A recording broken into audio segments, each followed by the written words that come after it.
네, 안녕하십니까. 기초한국사 강의를 진행하고 있습니다.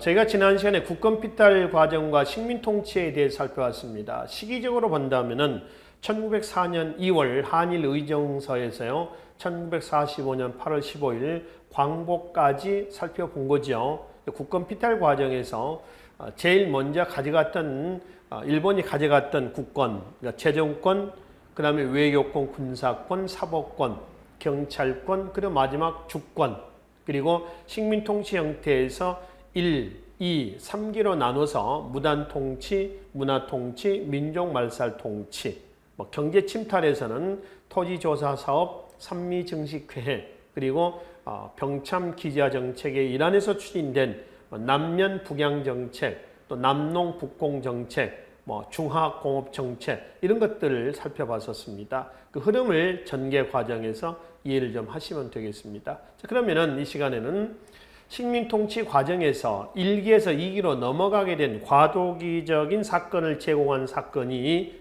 1919년 3월 1일 3.1운동이었죠.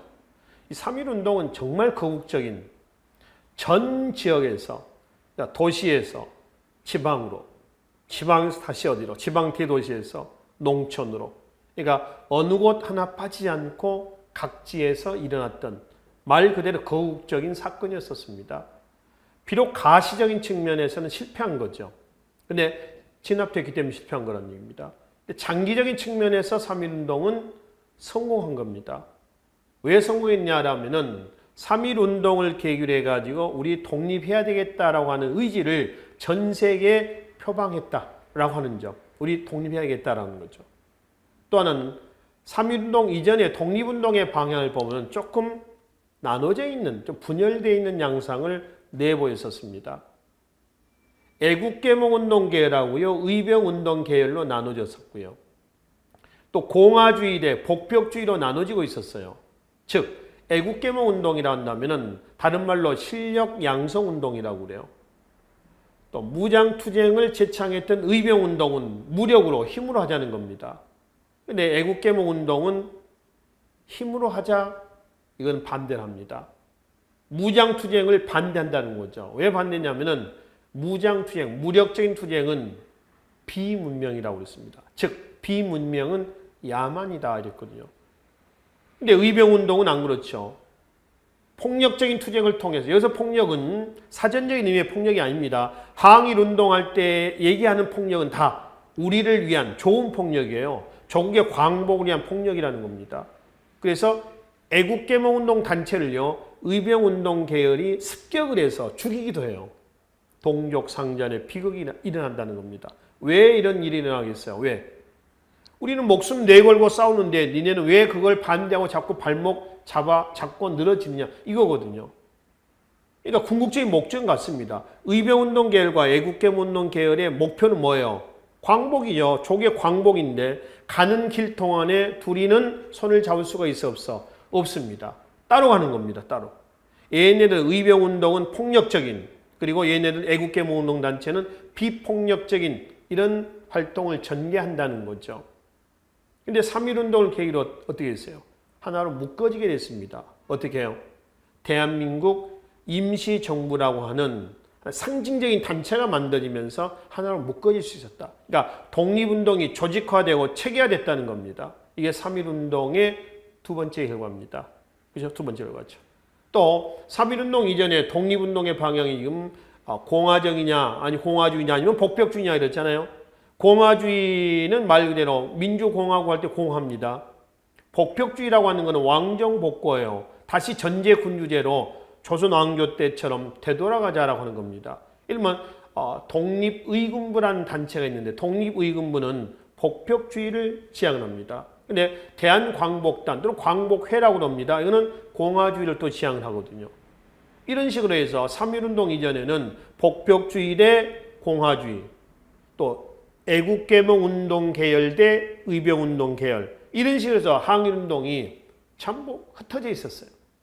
근데 그걸 계기로 3.1운동을 계기로 해가지고 하나로 묶어지게 됐다. 그리고 3.1운동의 결과 하나로 묶어지면서 조직적이고 체계화된 대한민국 임시정부가 상하이에 수립이 됐었던 것이죠. 3.1운동의 결과입니다. 3.1운동의 결과 마지막 하나만 더 본다면은 비록 가식적인 측면도 있지만은 그런 측면이었지만은 일제 식민 통치 형태가 무단 통치에서 문화 통치로 바뀌어졌다라고 하는 겁니다. 이게 3.1운동의 결과입니다. 그 중에 우리는 뭘 좀 보냐 하면은 조직적인 독립운동 단체 대한민국 임시정부를 좀 살펴보자는 겁니다. 그러면 3.1운동 이후에 대한민국 임시정부가 바로 하나가 딱 만들어졌냐? 그렇지는 않고요. 자, 자료 좀 잠깐 보실래요? 대한국민의회도 있고요. 대한민국 임시정부도 있고요. 그렇죠? 그 다음에 또 한성정부도 있죠. 또 바로 밑에 보시면은 대한민간정부도 있고요. 신한민국정부도 있고요. 그렇죠? 신한민국 정부, 조선민국 임시정부도 있고요. 여러 개의 정부가 난립이 돼 있어요. 자, 이거 흐름을 좀 잠깐 좀 봅시다. 1910년대에 일제 무단 통치, 그리고 또 헌병경찰 통치, 또 토지조사 사업, 또 민족산업억압책 등의 일제 정치, 경제, 산업 침탈에 대한 저항이 뭘로 나왔다? 3.1운동으로 나왔다라고 하는 겁니다. 3.1운동에 동참했었던 종교단체는 기독교, 개신교입니다. 이승훈, 불교, 대표자 한용운, 그 다음에 천도교, 손병입니다. 천주교는 아닙니다. 기독교, 불교, 천도교예요. 3.1운동에 동참했던. 민족 대표 33인이 독립선언서를 써서 낭독을 하고 그리고 자진 체포가 되고 그리고 그 사실을 알고 뒤늦게 알고 태화관에서 33인이 29명이 참석했다고 그러죠. 발표를 하고 자진 체포가 됐죠. 근데 탑골공원에서는 애들이 안 오니까 뭔 일이냐 해서 봤더니 나중에 그렇게 됐다는 얘기입니다. 그래서 독자적으로 이제 3.1운동을 전개해 나가는 거죠. 독립선언서를 낭독하고 만세 시위운동을 전개했었습니다. 그 3.1운동의 결과 여러 가지 결과가 있었습니다만은 여러 개 임시정부가 수립이 됐었습니다. 근데 여기서 이제 이 임시정부는 지금 자료에 나와 있듯이 정부 조직을 갖춘 정부도 있지만은 조직이 없는 간판만 다뤄놓은 정부도 있었다라고 하는 겁니다. 그 조직이 있는, 즉 간판을 달아놓고 조직이 있는 단체가 뭐가 있냐? 제일 먼저 1919년 3월 달에 연해주에서 뭐가 있어요? 대한국민의회라고 하는 단체가 있고요. 그 다음에 상하이에서 뭐가 있어요? 대한민국 임시정부가 있죠. 또 이거 외에도 서울에 뭐가 있나요? 한성정부가 수립이 됐었습니다. 이거는 간판도 있고 내부에 조직이 있었던 단체입니다. 근데 바로 밑에 한번 보세요. 바로 밑에 보시면은 이건 조직이 없는 간판만 달아놓은 정부가 있었습니다. 그중에 이제 첫 번째가 뭐가 있습니까? 대한민간정부가 있죠. 대한민간정부. 이건 참고만 해서 정리하시면 되겠습니다. 그 다음에 조선민국 임시정부가 있습니다. 조선민국 임시정부가 있고요. 그 다음에 또 하나 뭐가 있냐면은 신한민국 정부가 있습니다. 신한민국 정부가 있었다. 이건 이제 간판만 있는 단체입니다. 여튼 3.1운동 이후에 각지에 임시정부가 수립이 됐어요. 각지에. 그 중에 이 정부 중에서 어느 정부를 중심으로 해서 이 정부가 하나로 묶어지냐 하면은 서울에 조직에 있었던 어느 정부요? 한성정부입니다. 이 한성정부를 중심으로 해서 하나로 묶어지는 거예요. 근데 여기서 하나 짚고 넘어갈 게 있습니다. 우리가 이제 대한민국 임시정부 그러면 어떤 정부냐 하면은 여기서 임시정부 하면은 이 정부를 얘기하는 것은 아닙니다. 아시겠죠? 이 대한민국 임시정부의 수립 날짜가 어떻게 되세요? 1919년 4월 11일로 돼 있죠. 4월 10일. 그리고 이제 이 임시정부를 포함한 이 정부를 한성정부를 중심으로 해서 하나로 묶어지는 겁니다. 하나로 묶어지는 거죠. 어느 정부를 중심으로? 이 정부를 중심으로 해서 하나로 묶어진 정부. 이게 바로 1919년 9월 달에 통합된 뭔가요? 대한민국 임시정부예요. 우리가 일반적으로 얘기하는 대한민국 임시정부는 어떤 정부입니까? 라고 하면은 이거예요, 이거예요. 이겁니다. 통합정부를 얘기한다라고 생각하시면 됩니다. 어디에서 통합됐냐 그러면은 어디예요? 상하이에서 통합이 됐습니다. 자, 여기서 하나 여러분들이 2019년을 준비하시면서 하나 기억을 하셔야 될 게 있습니다.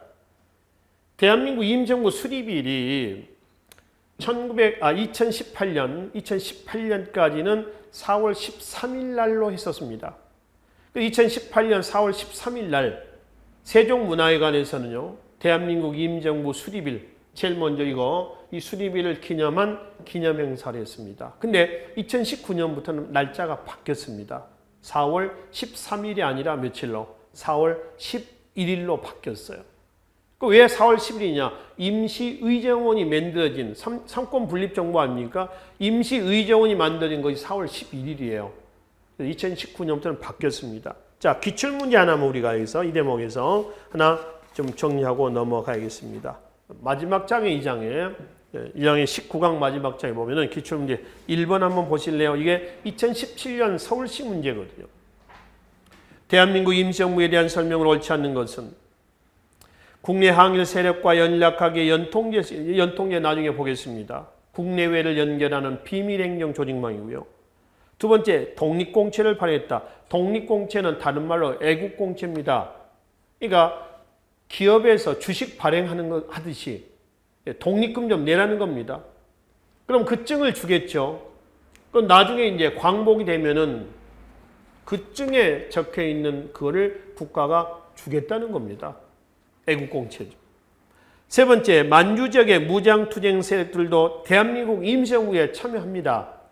네 번째, 임시정부 수립 직후 임시의정원을 구성하였다 그랬습니다. 밑에 해설 좀 봐봐요. 그 임시의정원을 구성한 것이 4월 며칠이에요? 11일입니다. 아까 방금 말씀드렸죠? 4월 11일. 그리고 이때 이제 대한민국이라는 국호가 나옵니다. 근데 임시정부가 수립된 것은 해설에 1919년 며칠이에요? 4월 10일입니다. 10일. 임시의정원이 수립된 것이 4월 10일이고요. 그리고 4월 11일 날 국호, 대한민국이라는 국호가 나온다는 거예요. 그러니까 임시정부 수립이 먼저냐 아니면 임시의정원 구성이 먼저냐 이 얘기죠. 임시의정원은 하루 전입니다. 4월 10일이고요. 4월 11일 날 임시정부가 만들어진다는 거예요. 임시정부의 모태가 됐던 임시의정원이 4월 10일 그리고 국호 대한민국이라고 해서 만들어진 것은 며칠? 4월 11일. 그러니까 문제 1번에 4번 선지는 임시정부 수립은 4월 11일이고 그렇죠? 임시의정원은 4월 10일입니다. 하루 차이로 바뀐 거죠. 그래서 4번이 잘못된 내용이에요. 아시겠죠? 여튼 대한민국 임시정부 수립일이 기존에는 2018년까지는 4월 13일이었는데 얘는 이제 4월 11일로 바뀐다. 그래서 4월 10일은 뭐냐? 임시의정원 수립이 아니라 대한민국이라고 하는 국호가 정부가 수립된 날짜가 11일이다. 이 정부를 탄생시키기 위한 산파 역할을 했던 것이 임시의정원이다. 그건 며칠이다? 4월 10일이다. 요 얘기예요. 아시겠죠? 혼동하지 마시고. 자, 그래서 이제 일단 여러 개 난립된 정부가 3.1운동 이후에 날 정부가 하나로 통합이었습니다. 어디에서 통합됐나요? 한성정부를 중심으로 해서 어디예요?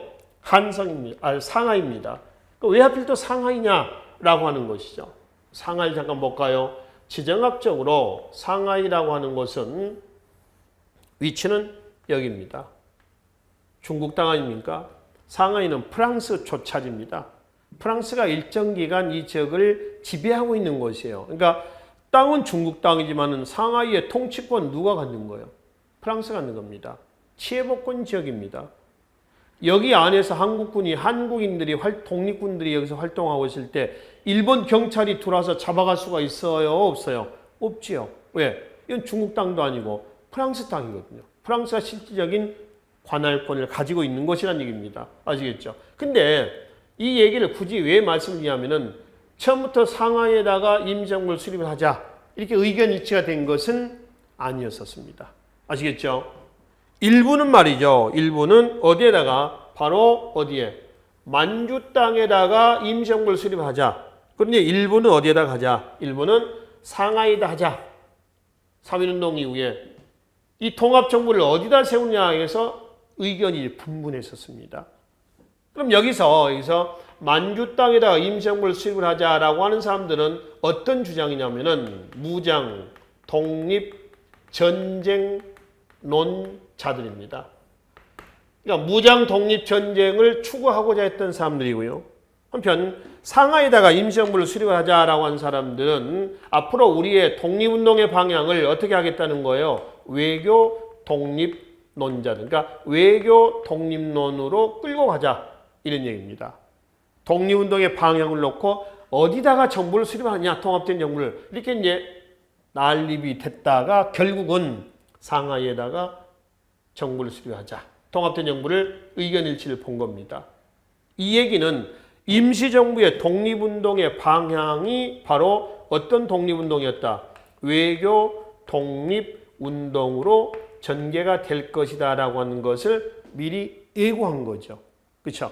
그러면 제가 여기다 하자라고 여러분이 말이죠. 여러분이 여기다 아니다. 여기다 해가지고 직접 우리가 쳐들어가서 일본을 몰아내야 되지 않냐 이렇게 주장했어. 근데 제 주장이 반영이 돼서 이렇게 했습니다. 그럼 여러분들 저하고 같이 한 편을 먹고 같이 하려고 하겠습니까? 안 하겠습니까? 안 하는 거죠. 그렇죠? 그러니까 임시정부가 통합이 안 되는 겁니다. 그래서 이제 대한민국 임시정부의 수장이었던 당시 대통령이죠. 이승만이 무장 독립 전쟁 논자의 가장 우두머리, 가장 캡틴이었던 누구를 이동희를 임시정부로 끌어안습니다. 어떻게 끌어안습니까? 총리 자리 하나 만들어요. 국무총리 자리를 만들었고 총리직으로 영입을 하는 겁니다. 자연스럽게 이동희가 대한민국 임시정부 국무총리가 되면서 얘네들도 임시정부에 같이 합치게 되는 그런 결과를 초래하는 거죠. 현대 정치에서도 그러잖아요. 어떤 당과 당이 정당에서 합칠 때 A라는 당이 B당을 합칠 때 A라는 당이 B당의 국회의원들을 일일이 찾아다니면서 다 하나씩 해가지고 섭외를 합니까? 아니죠. B라는 당의 당 대표 한 명만 데리고 오면은 나오면 다 따라오잖아요. 그렇게 되는 거죠. 그러니까 여기서 이제 당 대표가 이동희가 되는 거죠. 무장 독립 전쟁 논자입니다. 그래서 이제 임시정부의 이동희가 국무총리로 들어오게 됐습니다. 그래서 이제 통합하게 된 거죠. 자, 일단 이렇게 해서 이제 상하이에 임시정부가 수립이 됐으며 우리 한국 사회에서 최초의 삼권 분립에 입각한 뭐였다? 민주공화제 정부가 되겠습니다. 민주공화제 정부예요. 자, 이거 입헌군주제 아닙니다. 삼권 분립에 의한 민주공화제 정부입니다. 삼권 그럼 뭐예요? 행정, 입법, 그렇죠? 입법, 그 다음에 사법 이렇게 나가는 거죠. 임시의정은 입법입니다. 국무원은 행정입니다. 법원은 사법이죠. 그래서 삼권 분립에 입각한 최초의 민주공화제 정부로서 수립이 됐고요. 총 몇 번에 걸친 개헌 과정을 거치냐면은 총 5차에 걸친 5번에 걸친 개헌 과정을 거치면서 임시정부가 발전합니다. 그러니까 광복 때까지 이제 가는 거죠. 근데 결론부터 얘기하면은 대한민국 임시정부는 일종의 정신사적인 측면에서의 기구이지 실질적으로 항일운동을 직접 진두지휘하거나 그러지는 못했었습니다. 왜냐하면은 우리나라가 아니라 중국에 있었고요. 중국에서도 계속 상하이 있었던 건 아니고요. 윤봉길 상하이 홍코공원 폭탄 투척 의거를 계기로 해서 상하이를 떠나요. 떠나서 계속 옮겨 다닙니다. 일제의 눈을 피해서 옮겨 다니다고요. 건물 임대료를 못 내가지고요. 쫓겨나가기도 하고요. 계속 옮겨 다닙니다. 그런데 마지막 종착역이 어디입니까? 그러면 여기입니다. 여기가 중경입니다. 충칭이죠. 충칭. 여기에서 임시정부가 중경에 있었을 때의 광복을 맞이하게 되는 거죠. 그래서 총 한 10번 가까이 이사를 다닌단 말이에요. 임생부가 이사를 다닙니다. 그 중에 18점 이제 상하이 있었던 거죠. 자, 그런 이제 5번에 걸친 개헌 과정 중에서 1차, 2차, 3차, 4차, 5차 개헌이 있죠. 1차가 1919년 뭘로 바꿨냐면은 대통령제로 바뀌면서 초대 대통령 누구라고요? 이승만. 초대 국무총리가 누가 들어왔죠? 이동휘 이렇습니다. 요 이동희는 이승만이 국무총리 자리를 만들어 놓고 얘네를 있죠. 얘네를 이쪽으로 끌어안기 위한 일종의 배려예요. 배려. 그렇죠? 배려입니다. 근데 이동희는 오래 가진 않았습니다. 소련이 독립군, 소련 레닌이 볼셰비크 혁명 이후에 독립군의 독립을 우리한테 원조해 준다 해가지고 원래는 독립을 원조하는 건 아니고요. 소련처럼 사회주의 국가 건설을 목표로 했었습니다. 그래서 독립군 군자금을 200만 루블을 약조를 해가지고 주기로 했습니다. 근데 그 200만 루블을 비서 김립이 가서 가져왔어요. 다 받은 거 아니고 1차 60만 루블을 가져왔거든요. 근데 60만 루블을 임시정부에 입금해야 되는데 40만 루블을 입금하면서 일종의 어떤 배달 사고가 난 겁니다. 나머지 돈은 고려공산당으로 쓰게 돼버리죠. 그걸 계기로 해가지고 나중에 이동희는 총리직에서 사임을 하게 됩니다. 2차는 몇 년이냐면 1925년입니다. 3차는 1927년입니다. 4차는 1940년이고요. 5차는 1944년입니다. 여기서 1, 2, 3차를 굳이 말씀드린 이유는 전개 과정에서 일어난 굵직굵직한 사건들이 있어요. 그걸 좀 잠깐 보자는 겁니다. 일단 삼권 분립부터 먼저 좀 해결하고 갈까요? 삼권 분립이다 했는데 초창기에는 삼권 분립이 아니었습니다. 1차 개헌 이후에 뭐가 만들냐면은 법원이 설립이 됩니다. 그래서 법원이 설립이 되면서 비로소 1차 개헌 이후에 삼권 분립이 됐고요. 근데 이 2차 개헌 때, 2차 개헌입니다. 2차 개헌 때의 법원은 어떻게 돼요? 법원은 폐지가 됩니다. 왜 2차 때 법원이 폐지했냐면은 상하이라고 하는 건 우리나라 땅이 아닙니다. 중국 땅인데 여기도 프랑스도 조차지란 말이에요. 그러니까 여기서 사법적 권한을 수행할 수가 있을까요? 없을까요? 어렵겠죠. 현실적으로. 그래서 법원은 없어요. 그럼 언제 때 법원은 다시 부활하냐면 5차 있죠. 이 5차 때 법원은 다시 부활이 됩니다. 사실 삼권 분립은 제대로 안 된 거예요. 법원이 설치가 됐다는데 삼권 분립으로 보자는 겁니다. 이때 왜 법원 부활했냐면은 이때는 일본이 거의 패망 직전입니다. 전체주의 국가에 있었던 유럽의 독일과 이태리 이미 연합군에 항복했단 말이에요.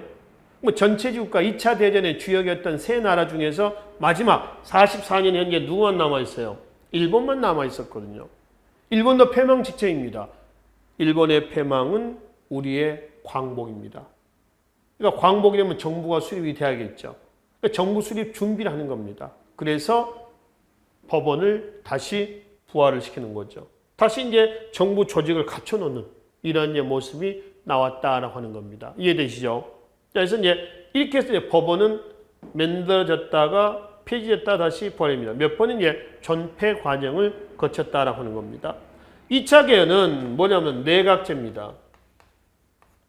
4차는 집단 지도 체제입니다.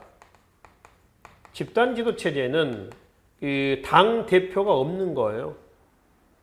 그 당을 전체 당원 중에 어떤 우두머리들이 여러 명이서 꾸려 나가는 거죠. 왜 이렇게 바뀌었는가? 나중에 봅시다. 4차는 주석 지도 체제입니다. 강력한 김구를 중심으로 하는 주석 지도 체제이고요. 5차는 주석 밑에 부주석을 둡니다. 주석, 부주석 지도 체제로 넘어갑니다. 부주석을 두는 거죠. 여기 이제 부적의 김규식입니다. 왜? 정부 수립을 준비하는 겁니다. 뿔뿔이 흩어졌던 독립군들을 하나로 묶기 위한 방안에서 김규식을 중심으로 한 세력을 또 묶고 김구를 중심으로 한 색을 또 묻고 이렇게 했었던 것이죠. 자, 그러면 1차와 2차로 넘어가는 과정에서 1차, 2차 사이에 뭐가 있냐면은 1923년에 국민대표회의라고 하는 게 있어요. 국민대표. 1923년입니다. 이 국민대표회가 왜 소집이 됐는가라고 하는 거죠. 자, 1차 대통령제로 올라가도록 하겠습니다. 지금 대한민국의 정치 형태는 뭐죠? 내각제인가요? 지금 현재? 대통령제죠. 여러분 말이죠. 대통령제 가장 문제점은 뭐라고 생각하십니까? 여러분 개인 생각 한번 얘기를 한번 해보세요. 여러 가지가 있습니다. 물론 꼭 문제점만 있는 건 아니죠. 모든 거는 장단점이 있거든요. 그렇죠? 그러면 여기서 우리가 이제 이 얘기를 하려고 하는 것은 대통령제 가장 큰 문제는 독주체제입니다. 대통령 1인 독재예요. 독재. 물론 민주공화국인데 가능합니까? 대통령제니까 가능합니다. 그렇죠? 그럼 여기서 이승만이 대통령에 있었을 때에 이승만의 독재한 모습을 좀 보기로 합시다. 이승만이 미국의 윌슨 대통령에게 보낸 편지가 하나 있습니다. 그 편지 한번 볼까요? 자료 보시면은 이승만의 위임 통치 청원서에서 1919년 워싱턴에서 미국 대통령에 보낸 편지가 하나 있죠. 쭉 한번 읽어보세요. 읽어보시고요. 마지막. 열강은 한국을 일본 학정 밑으로부터 구출하고 열강은 장차 한국의 완전 독립을 보증하고 한국을 당분간 국제연맹 통치하에 둘 것. 이렇게 돼 있죠. 밑줄 좀 그어놓으실래요? 이 얘기는 무슨 얘기예요? 국제연맹 통치하에 둔다는 얘기는 식민 통치 해달라는 얘기 아닙니까? 이것도 국제연맹이 강압적으로 한 게 아니라 우리가 제발 좀 해주십시오라고 하는 이런 꼴이 돼버린 것이죠. 신채호가 말이죠. 단재 신채호 있죠. 신채호가 이런 얘기를 합니다. 이완용이란 놈은 있는 나라라도 팔아먹었지만 1905년 을사늑약 때 말입니다. 이승만은 없는 나라마저 팔아먹었다. 이런 식으로 해서 맹렬히 공격합니다. 1919년 현재 나라가 있어요? 없어요? 없죠. 일본 넘어갔지 않습니까? 이 신채호가 이렇게 비판한 겁니다. 신채호하고 이승만은 궁합이 안 맞는 사람입니다. 기본적으로. 그래서 이제 이승만이 윌슨 대통령이 보냈던 이러한 국제연맹 위임 통치 청원서예요. 군자금 유용이라든가. 또 이승만은 상하이에 있지 않았습니다. 어디에 있었냐면은 미국에 있었단 말이에요. 미국. 아메리카입니다. 여기가 미국이죠. 미국입니다. 미국의 워싱턴 DC, 워싱턴이라고 하죠. 여기죠. 그렇죠? 이쪽에 이제 샌프란시스코라든가 LA라든가 쪽에 있죠. 서부 쪽입니다. 태평양입니다. 미국의 워싱턴에 구미위원부라고 하는 기구를 두고요. 이승만이 거기에 있었습니다. 미국에서 외교 활동을 전개하고 있었던 거죠. 그러고 있을 때 이제 미국 대통령에게 위임 통치 청원서를 보내는 겁니다.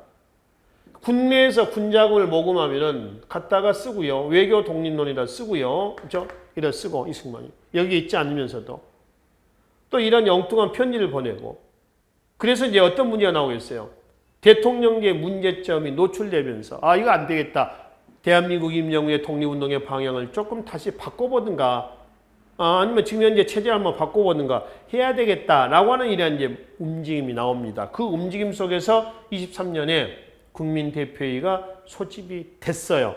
자, 결론은 국민대표회의는 결렬이 됐습니다. 왜 결렬됐냐 그러면은 국민대표회의에 참여했던 창조파, 개조파, 그리고 여기에 참여하지 않은 현상유지파가 있습니다. 창조파는 뭐냐면은 임시정부를 부정하는 겁니다. 새 정부를 세우자는 겁니다. 그리고 이제 개조파는 실력 양성론자들인데요. 안창호라든가 이런 사람들이죠.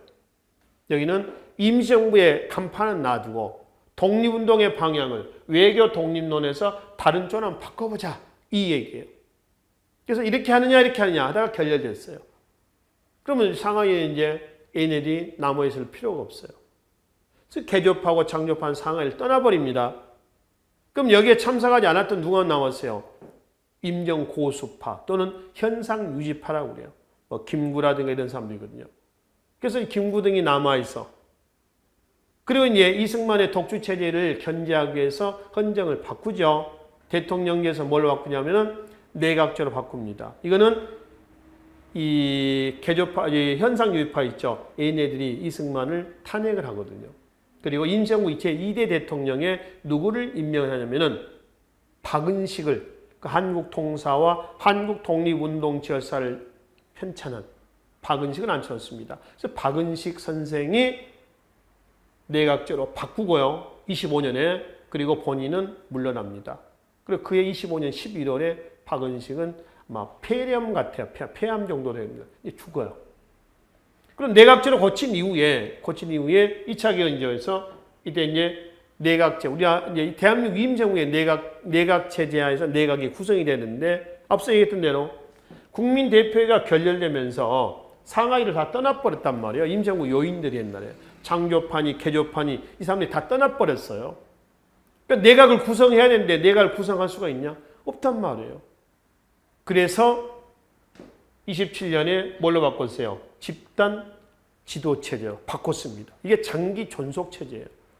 실질적으로 27년에서 40년까지 대한민국 임정부를 실질적으로 꾸려나갔던 체제였었습니다. 집단 지도체제입니다. 그런데 40년에 가면은 주석 누군가요? 김구입니다. 김구를 중심으로 해서 강력한 주석 지도체제로 바꿨고요. 44년에는 부주석에서 김구 주석, 누구 부주석? 김규식. 김규식을 끌어안아서 정부 수립을 준비하는 겁니다. 일본의 패망을 앞두고 44년에 그리고 정부 수립을 위해서 폐지가 됐던 2차 때 폐지했던 법원을 다시 부활했던 것이죠. 그렇게 해서 이제 45년 8월 15일 광복을 맞이하게 됐습니다. 그래서 임정부는 총 5번에 걸친 헌정, 변천, 개헌 과정을 통해서 진행이 됐었다라고 하는 것이죠. 자, 한편 대한민국 임시정부의 활동 내용 중에 연통계하고요, 교통국이 있습니다.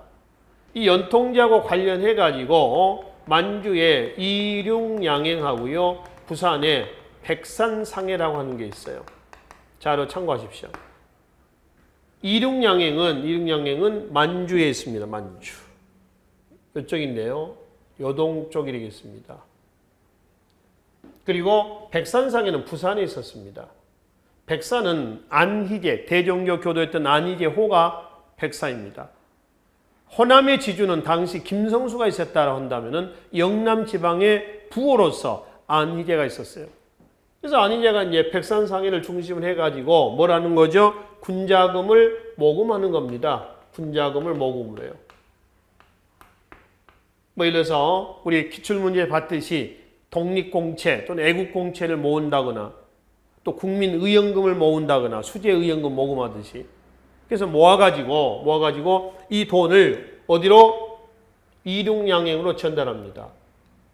이륙양행은 만주에 있었던 이륙양행은 가게 이름이에요. 가게 이름. 이게 가게가 2층인데 1층에 이륙양행이라고 하는 간판을 내걸고 스코틀랜드 사람, 영국 사람이니까 스코틀랜드인 조지 쇼우라고 하는 사람이 만든 가게예요. 근데 조지 쇼우가 아버지가 이제 스코틀랜드 영국 연방 아닙니까? 일단 영국에서 점령이 된 거예요. 스코틀랜드 사람인데. 그래서 영국과 스코틀랜드와의 관계 속에서 아버지가 우리나라 같으면 항일운동 했었겠죠. 항영운동이 되는 거지. 거기에 이제 자극을 받았다. 뭐 이렇게 이제 기록은 전합니다. 그래서 그런 것들의 아픔을 갖고 있었던 사람이기 때문에 한반도에서 조선의 입장을 생각할 수 있었다. 이렇게 보는 거죠. 일본의 치하에 있었던.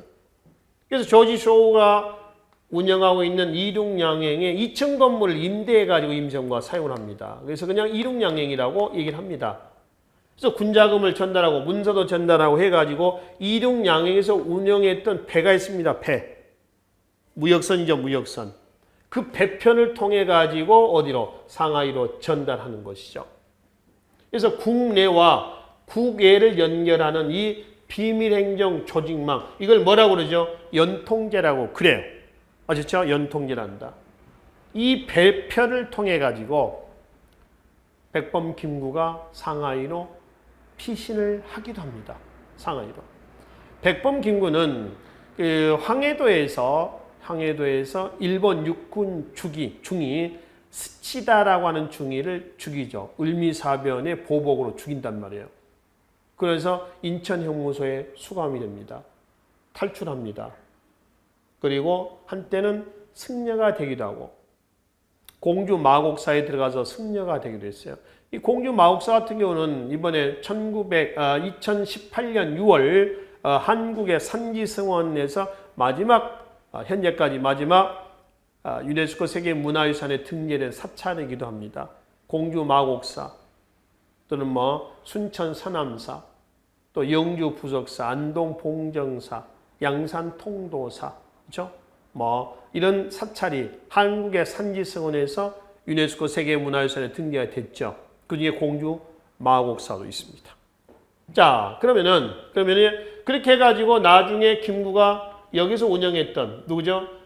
이 이륙양에서 운영했던 배를 이용해서 상하이로 들어가기로 했다는 겁니다. 여튼 국내와 국외를 연결하는 비밀행정 조직망, 그걸 뭐란다? 연통제란다. 그리고 통신기관이었던 교통국도 또 운영하고 있었습니다. 교통국도. 이런 식으로 해가지고 군작을 모금해서 쓰고 있었는데 이 돈들은 거의 외교 독립론에만이 투자를 하게 되는 거죠. 그리고 외교 독립론에만 치중하다 보니까 독립운동이 어떻게 되겠어요? 조금 침체가 됩니다. 그 침체된 독립운동을 극복하기 위한 방안에서 1931년 백범 김구가 한인 애국단을 조직을 하기도 하죠. 이 한인 애국단 그러면 여러분들이 기억을 해둬야 할 이봉창, 또 누가 있어요? 윤봉길 의사가 있습니다. 의사와 열사와 지사의 차이점. 국가와 민족을 위해서 다 투쟁했다라고 하는 공통점을 가지고 있습니다. 그 중에 의사는 폭력적인 방법을 통해서 이봉창 의사, 또 윤봉길 의사 이러죠. 치과 의사, 소아과 의사가 아니라 열사는 국가와 민족을 위해서 비폭력적 방법으로 저항했던 사람. 유관순 의사라고 그래요. 유관순 열사라고 그래요. 열사. 또 현대사에서 민주화운동 과정에서 희생된 박종철 열사. 이게 나오죠. 지사는 뜻지자입니다. 뜻지자. 국가와 민족을 위해서 싸워야 할, 또 싸우고자 하는 뜻을, 마음을 갖고 있는 사람. 지사죠. 애국지사 이러죠. 그러니까 우리도 다 뭐가 될 수가 있어요. 나라와 국가를 위해서 싸울 수 있다고 한다면 지사가 될 수가 있다는 거죠. 그러니까 여러분도 마찬가지입니다. 그래서 한자 공부를 하실 때는 항상 그런 지사된 마음으로 공부를 하시면 됩니다.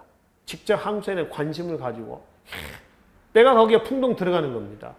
그랬을 때 한국사에 대한 제대로 대한 지식을 섭취할 수가 있을 것이다 라는 얘기입니다. 그래서 이제 이봉창 의거에서 1932년 1월 달, 그 다음에 윤봉길 의거는 이봉창 의거가 원인이 돼가지고 결과가 원인이 됐던 1932년 4월 달 상하이 홍콩공원 폭탄 투척 의거예요.